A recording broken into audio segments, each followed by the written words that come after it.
Linker end loader की बात करें तो a loader is a program. Linker या लोडर क्या है? एक तरह का प्रोग्राम है जो कि सिस्टम सॉफ्टवेयर के दायरे में आता है। सिस्टम सॉफ्टवेयर के अंदर ही हम लोग लिख रहे हैं ना। तो लिंकर एंड लोडर क्या एक तरह का प्रोग्राम है? A loader is a program used by an operating system to load programs. Loader क्या एक तरह का प्रोग्राम है जो किसके द्वारा यूज किया जाता है? ऑपरेटिंग सिस्टम के द्वारा। किस लिए? तो प्रोग्राम्स को लोड करने के लिए from a secondary memory to main memory. किस लिए? As to be execute. यानी जब हम किसी भी प्रोग्राम को ओपन करते हैं तो ऑपरेटिंग सिस्टम उसको लोड करवाता है लोडर के माध्यम से। किसी भी प्रोग्राम को जब हम ओपन करते हैं तो ओपन होने में थोड़ा सा समय लेता है, लिटिल बिट। हाँ, तो उसको क्या करता है? ऑपरेटिंग सिस्टम उस प्रोग्राम को सेकेंडरी मेमोरी से प्राइमरी मेमोरी यानी मेन मेमोरी में लोड करता है। किस लिए? ताकि वो एग्जीक्यूट हो सके, ताकि वो रन कर सके। ठीक है, इसको बोलते हैं लोडर। ठीक उसी तरह एक होता है लिंकर। लिंकर भी क्या है? एक तरह का प्रोग्राम ही है। Combine this object module from N executable. यानी करता क्या है लिंकर? जैसे मान लो ऑपरेटिंग सिस्टम ने किसी प्रोग्राम को लोड करने के लिए कह दिया, जैसे नोटपैड ही है। नोटपैड को आपको ओपन करना है, ठीक है? तो नोटपैड को ओपन करने के लिए लोडर क्या करेगा? नोटपैड को ले जाकर मेन मेमोरी में रखाएगा, लोड कराएगा। लेकिन बताएगा कौन कि नोटपैड कौन सा है, नोटपैड कहां पर है? तो लिंकर क्या करेगा? लोडर के साथ इस फाइल को लिंक कर देगा, जोड़ने का काम करेगा, कनेक्शन स्थापित करेगा। अब फिर लोडर क्या करेगा? इस फाइल को ले जाकर मेन मेमोरी में ट्रांसफर कर देगा। ये बात मैंने आपको बायोस के दौरान भी बताया था, लिंकर एंड लोडर का। लिंकर लिंकिंग का काम करता है, जोड़ने का काम करता है। जिस भी प्रोग्राम्स को आपको लोड करना है वो उस प्रोग्राम के साथ, और लोडर क्या करता है? उस प्रोग्राम को ले जाकर लोड कर देता है मेन मेमोरी में। समझ में आ गया? तो लिंकर एंड लोडर क्या है? एक तरह का प्रोग्राम है। यूटिलिटी सॉफ्टवेयर की बात करेंगे। यूटिलिटी सॉफ्टवेयर क्या होता है? तो ये एक तरह का सिस्टम सॉफ्टवेयर होता है। यूटिलिटी सॉफ्टवेयर एक तरह का सिस्टम सॉफ्टवेयर है। इसको डिजाइन किया गया है एनालाइज करने के लिए, कॉन्फ़िगर, ऑप्टिमाइज और मेंटेन ए कंप्यूटर। अपने कंप्यूटर को ऑप्टिमाइज करने के लिए, मेंटेन करने के लिए, या फिर कॉन्फ़िगर या एनालाइज करने में आपकी ये मदद करता है यूटिलिटी सॉफ्टवेयर। जैसे आप अपने मोबाइल में आपने देखा होगा, मोबाइल में अक्सर आपके स्क्रीन पे एक मैसेज आता है बूस्ट करने के लिए या क्लीन अप करने के लिए, ऑप्टिमाइज करने के लिए। तो क्या कर रहा है? उसको कैसे पता कि आपकी मेमोरी फुल हो रही है? आपकी मतलब आपके मोबाइल की मेमोरी फुल हो गई या आपका मोबाइल का बैटरी ड्रेन हो रहा है, उसको कैसे पता? तो उसको जो सॉफ्टवेयर बता रहा है वो है यूटिलिटी सॉफ्टवेयर। यानी हमारे सेलफोन में, मोबाइल में और हमारे सिस्टम में एक यूटिलिटी सॉफ्टवेयर होता है जिसका काम क्या है? हमारे सिस्टम को एनालाइज करना, हमारे सिस्टम को कॉन्फ़िगर करना, ऑप्टिमाइज करना और मेंटेन करना। यानी हमारे सिस्टम को हमेशा नजर बनाए रखता है कि हम कर क्या रहे हैं, कौन से प्रोग्राम रन है, कौन से प्रोग्राम बैकग्राउंड में रन कर रहा है जिसकी जरूरत आपको नहीं है, जिसकी वजह से आपका पावर कंज्यूम ज्यादा हो रहा है कि नहीं, मेमोरी ज्यादा एग्जीक्यूट हो रहा है। तो उन सारे प्रोग्रामों को वॉच करने के लिए जो बनाया गया है वो यूटिलिटी सॉफ्टवेयर है। यूटिलिटी सॉफ्टवेयर किस तरह का सॉफ्टवेयर होता है? System software. It is used to support the computer infrastructure in contrast to application software which is aimed at directly performing tasks that benefit ordinary user। यानी कह रहा है कि इस अगर यूटिलिटी सॉफ्टवेयर का जो टास्क होता है, जो एम होता है, वो आपके परफॉर्मिंग को बढ़ाने के लिए होता है, और इसका जो बेनिफिट मिलता है वो दूसरे यूजर को भी मिलता है। जैसे मान लो मैंने अपने मोबाइल में या अपने लैपटॉप में 2 यूजर बनाए, तो अगर मैं अपना डिस्क क्लीन करूंगा तो क्या उसको फायदा नहीं मिलेगा? एकदम मिलेगा। हाँ, जब मैंने अपना घर साफ किया तब जाहिर सी बात है कि सिर्फ मेरा घर साफ होता, बगल वाला कमरा भी साफ हुआ होगा। ये कहानी होती है इसमें। तो यूटिलिटी सॉफ्टवेयर क्या करता है? यूटिलिटी सॉफ्टवेयर आपके डिस्क को यानी आपके सिस्टम को एनालाइज करता है, कॉन्फ़िगर करता है और हमेशा जांच करके देखता रहता है कि आपकी भाई मेमोरी कहीं फुल तो नहीं हो गई, कहीं आपका कोई ऐसा प्रोग्राम जो रनिंग कर रहा है जिसकी वजह से आपका पावर ज्यादा कंज्यूम हो रहा है, ऐसा तो कुछ नहीं है। तो ये सब कुछ होता है यूटिलिटी सॉफ्टवेयर के माध्यम से। Some of the popular utilities are backup utility. यहां तक कि जो आप बैकअप लेते हैं, अपने फाइल का बैकअप हम लोग लेते हैं, वो भी एक यूटिलिटी सॉफ्टवेयर के माध्यम से लेते हैं। आपने डिस्क को फॉर्मेट करते हैं, फॉर्मेट यूटिलिटी, तो वहां पर भी फॉर्मेट यूटिलिटी सॉफ्टवेयर काम करता है। डिस्क क्लीनअप, डिस्क के अंदर जो अननेसेसरी फाइल भरे हुए हैं, जैसे रिसाइकल बिन में जो फाइल भरे हैं, वो आपके किस काम का है? हम लोग यहां से डिलीट कर देते हैं लेकिन रिसाइकल बिन को डिलीट नहीं करते, वैसे ही छोड़ देते हैं। तो रिसाइकल बिन में कितना कचरा जमा हुआ है उसका आपको क्या अनुमान है? यहां तक कि आप नेट यूज करते हो, ब्राउजिंग करते हो, तो वहां पर बहुत सारे टेम्पोररी फाइल स्टोर हो जाते हैं। तो उन सारे टेम्पोररी फाइल्स को, कैश फाइल को, रिसाइकल बिन को डिलीट करने के लिए डिस्क क्लीनअप का यूटिलिटीज चलाया जाता है। ठीक है, उसी तरह एंटीवायरस सॉफ्टवेयर, ये तो सबने नाम सुना होगा एंटीवायरस का। तो एंटीवायरस सॉफ्टवेयर भी किस तरह का सॉफ्टवेयर है? एक यूटिलिटी सॉफ्टवेयर है जो कि आपके सिस्टम को कॉन्फ़िगर करता है, ऑप्टिमाइज करता है, बूस्ट करता है, एनालाइज करता है।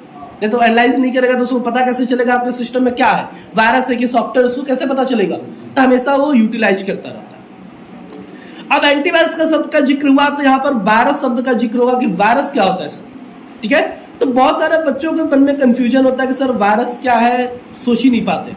तो वायरस कोई वो हमारे साइंस वाला वायरस की बात नहीं हो रही है, यानी कीटाणु की बात नहीं रही। हाँ, एक तरह से बोल सकते हैं कि ये प्रोग्राम के लिए कीटाणु है, जैसे इंसानों के लिए वायरस एक कीटाणु है, वैसे ये प्रोग्राम के लिए कीटाणु है। ठीक है, तो वायरस क्या है? एक प्रोग्राम है, एक सॉफ्टवेयर ही है, सॉफ्टवेयर ही वायरस कहलाता है।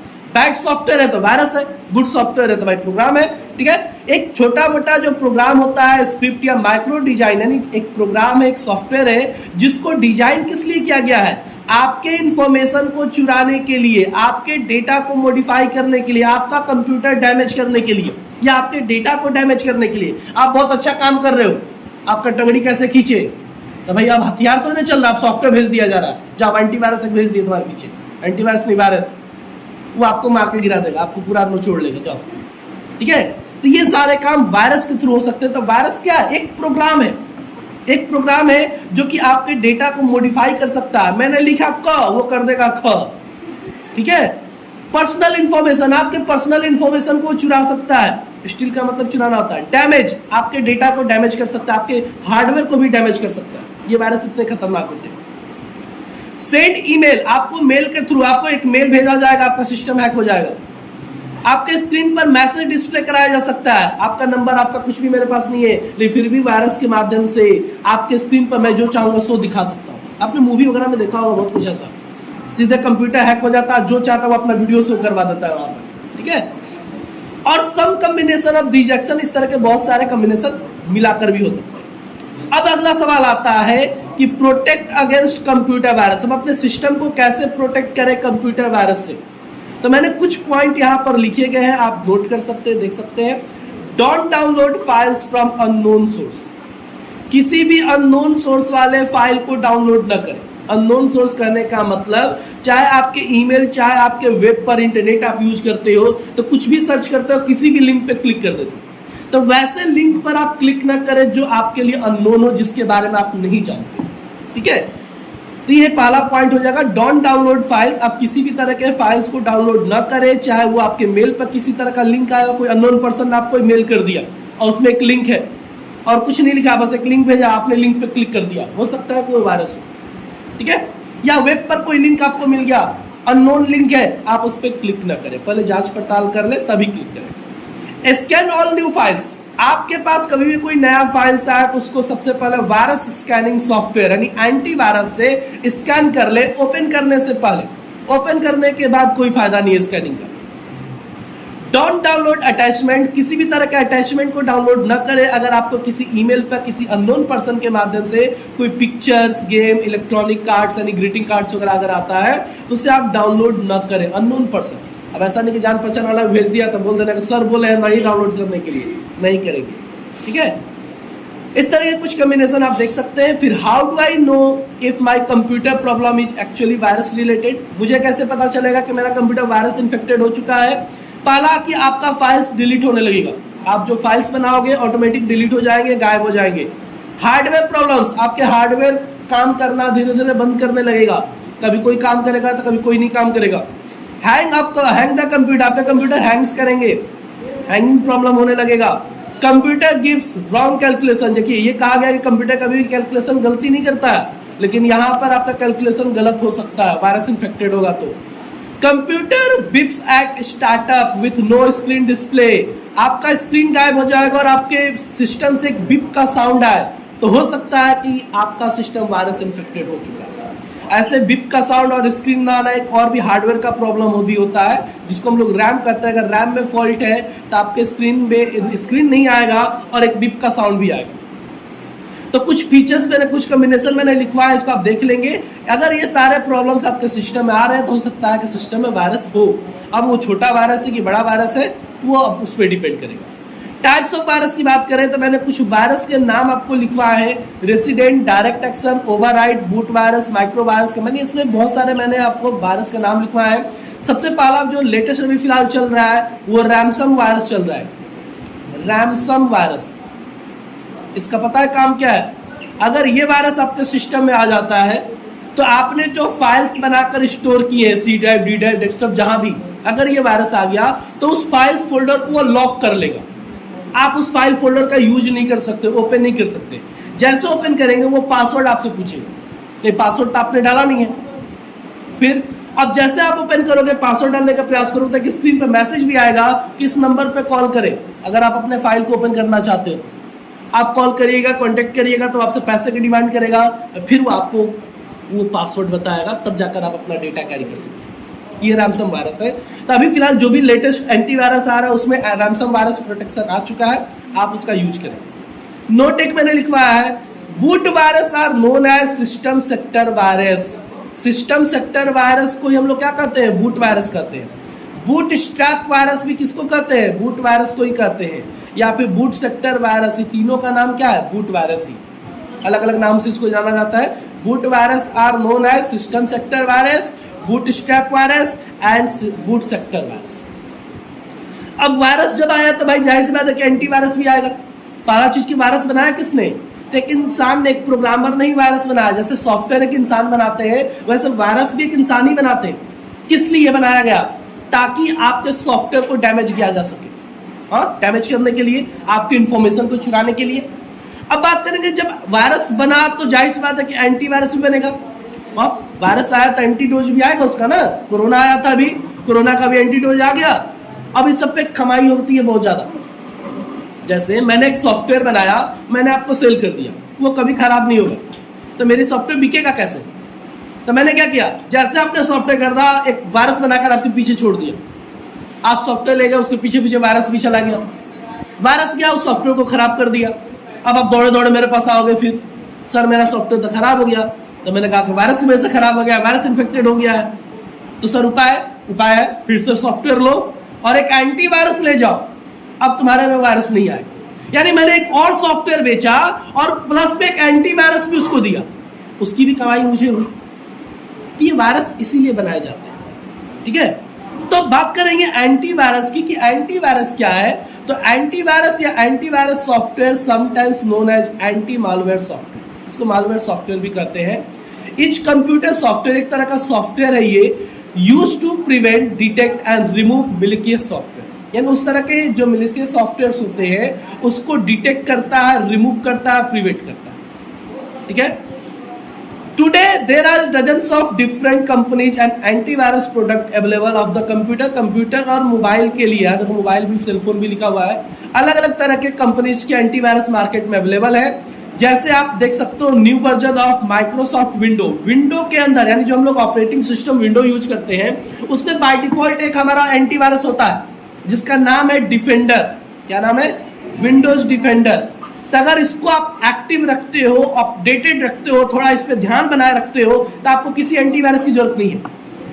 लेकिन आपके पास इतना समय नहीं है, इतना ज्ञान नहीं है कि आप डिफेंडर के बारे में समझ सको, तो आप एंटीवायरस रखो, ठीक है। या फिर बहुत ज्यादा सेफ्टी की तरह आपको जाना है तो आप एंटीवायरस रख सकते हो। उसमें सबसे पॉपुलर मैं बता रहा हूँ Kaspersky, Quick Heal, K7, Avast, Avira, McAfee with Defender. अब बात करेंगे इसमें आपको क्विकहिल की बात करें तो आपको टोटल सिक्योरिटीज का आ जाता है 1500 के आसपास, 1400 से 1500 के बीच आता है। कैस्पर स्काई आपको बहुत सस्ता मिल जाएगा, 800 से लेकर 900 के बीच इसका कैस्पर स्काई मिल जाएगा टोटल सिक्योरिटी। दोनों में समान फीचर से, बस अंतर ये है कि सबसे ज्यादा ऐड ये करता है, ये ऐड कम करता है, ठीक है। तो जो कंपनी ऐड कम करेगा या ना करेगा उसका प्राइस डाउन रहेगा, जो ऐड करेगा तो ऐड का भी प्राइस तो वापस से कलेक्ट करेगा, तो इसका प्राइस हाई रहता है। बात करें K7 का, तो बक्सर में सबसे ज्यादा बिकने वाला सॉफ्टवेयर K7, एंटीवायरस के तौर पर K7 और गार्जियन दो सॉफ्टवेयर बहुत ज्यादा बिकते हैं, सबसे ज्यादा बिकते हैं, लेकिन ये बहुत ही घटिया किस्म का सॉफ्टवेयर। सबसे ज्यादा अच्छा मैं कहूँ तो अवास्ट, बहुत ही कॉस्टली आता है, बहुत ही कॉस्टली आता है। और ये जो बैंकिंग सेक्टर्स होते हैं वो अवास्ट, अवीरा, इस तरह के सॉफ्टवेयर यूज करते हैं। या नॉर्टन भी एक एंटीवायरस है। आप देखोगे किसी बैंक में अपना साइट ओपन करना उसका, तो दिखाएगा उसके डेबिट कार्ड पे भी अवास्ट प्रोटेक्टेड या नॉर्टन वगैरह कुछ ना कुछ शब्द लिखा होगा, तो वो एंटीवायरस से प्रोटेक्टेड। अवास्ट क्या करता है, अवास्ट को अगर डाउट भी हुआ ना कि बगल में मेरा वायरस खड़ा है, भले वो वायरस ना हो, केवल डाउट हुआ कि ये वायरस है, तो उसको मार देगा। बाकी सॉफ्टवेयर क्या करते हैं, अरेस्ट कर लेते हैं उसको, अरेस्ट यानी क्वारंटाइन कर देंगे उसको, वहां से उठाकर एक जगह कैद कर लेंगे। लेकिन अवास्ट क्या करता है, नो क्वारंटाइन, सीधा डिस्क किया। समझ में आ गया? इसलिए थोड़ा ये हेवी है और बड़ी बड़ी कंपनियां इसको यूज करती हैं। अवीरा, मैकएफे, बिट डिफेंडर, इस तरह के बहुत सारे सॉफ्टवेयर आपको मिल जाएंगे बाकी। तो ये था एंटीवायरस के बारे में। अब बात करेंगे, आपका सिस्टम सॉफ्टवेयर खत्म हो चुका, अब बात करेंगे एप्लीकेशन सॉफ्टवेयर के बारे में। यानी एप्लीकेशन सॉफ्टवेयर क्या होता है। सिस्टम खत्म, दो तरह के सॉफ्टवेयर मैंने बताया था, सिस्टम एंड एप्लीकेशन। सिस्टम खत्म, अब चलेगा एप्लीकेशन, और एप्लीकेशन खत्म हो गया तो आपका सॉफ्टवेयर खत्म हो गया, और अगले क्लास से चलेगा types of computer. Application software की बात करें तो एप्लीकेशन सॉफ्टवेयर भी एक तरह का सॉफ्टवेयर है which help in running various specialised job. ये अलग अलग तरह के कामों को करने में आपकी मदद करता है, अलग अलग तरह के वर्क को परफॉर्म करने में ये आपकी मदद करता है। फॉर एग्जांपल MS ऑफिस को ही ले लो। एक computer is used to perform various task. एक कंप्यूटर बहुत तरह के काम को कर सकता है। A task perform by the computer is referred to as application. और जिसके माध्यम से कंप्यूटर उस टास्क को परफॉर्म करेगा उसको हम क्या बोलेंगे, एप्लीकेशन बोलेंगे, यानी एप्लीकेशन सॉफ्टवेयर बोलेंगे। Software used to perform some specific task. Example, making a drawing. अगर आपको ड्राइंग्स बनाने हैं तो आप ड्राइंग सॉफ्टवेयर यूज करोगे, तो कौन सा सॉफ्टवेयर कहलाएगा, एक एप्लीकेशन सॉफ्टवेयर कहलाएगा। राइटिंग ए लेटर, आपको लेटर लिखना है तो आप वर्ड वगैरह यूज करोगे, वर्ड, MS वर्ड या वर्ड पैड या नोट पैड, वो सारे क्या है, एक एप्लीकेशन सॉफ्टवेयर है। प्लेइंग म्यूजिक, म्यूजिक सुनने के लिए आप बहुत सारे सॉफ्टवेयर यूज करते हो, जैसे VLC, MX प्लेयर वगैरह, तो वो सारे क्या है, एक एप्लीकेशन सॉफ्टवेयर। इस तरह से आप ले सकते हो। अब टैली का नाम सुना होगा, टैली क्या एक एप्लीकेशन सॉफ्टवेयर है। Excel, PowerPoint, Publisher, Corel Draw, Photoshop, ये सारे क्या है, एक application software. Each called application software. For example of application software are Word, Microsoft Word, PowerPoint, Corel Draw, Internet Explorer, ETC application software. समझ में आ गया? Application software दो तरह के होते हैं मार्केट में, एक स्टैंडर्ड पैकेज होता है और एक कस्टमाइज सॉफ्टवेयर होता है। स्टैंडर्ड पैकेज का मतलब होता है वह सॉफ्टवेयर, अगर मैंने खरीदा, मान लो मैंने कोई सॉफ्टवेयर खरीदा और मैंने स्टैंडर्ड पैकेज खरीदा, तो वो कोई भी यूज कर सकता है, आप सभी के काम में वो सॉफ्टवेयर आ सकता है। जैसे मान लो मैंने ऑफिस का पैकेज खरीद लिया, तो क्या वो यूज आपके काम में नहीं आ सकता? आ सकता है। तो वैसे सॉफ्टवेयर को स्टैंडर्ड पैकेज सॉफ्टवेयर कहते हैं, एप्लीकेशन सॉफ्टवेयर कहते हैं। लेकिन एक आता है कस्टमाइज सॉफ्टवेयर। मैंने अपने यूज के लिए, अपने स्कूल, अपने कॉलेज के यूज के लिए एक सॉफ्टवेयर बनाया, क्या वो आपके किसी काम का होगा? नहीं होगा, क्योंकि मैंने कस्टमाइज करवाया अपने काम के, अपने टास्क के अकॉर्डिंग। जैसे बैंक वाले, हर बैंक का अपना अपना सॉफ्टवेयर होता है। HDFC अपना रखा है, SBI अपना रखा है। अब SBI कहे कि भाई तुम HDFC अपना वाला सॉफ्टवेयर दे तो मैं भी यूज कर लूंगा, चलेगा? नहीं, सबका अपने अपने टास्क के अकॉर्डिंग सॉफ्टवेयर बना, तो वो कस्टमाइज एप्लीकेशन सॉफ्टवेयर है। और स्टैंडर्ड मतलब कोई भी डायरेक्ट खरीदे, कोई भी डायरेक्ट उसका यूज कर सकता है। बात समझ आए मेरी? तो इस तरह के दो तरह के सॉफ्टवेयर आपके होते हैं। ये रहा आपका पूरा एप्लीकेशन सॉफ्टवेयर। अगर आपका कहीं डाउट्स है तो आप मुझसे पूछ सकते हैं। अगले क्लास में चलेगा टाइप्स ऑफ कंप्यूटर, और ये फंडामेंटल यहीं पर फिनिश हो जाएगा।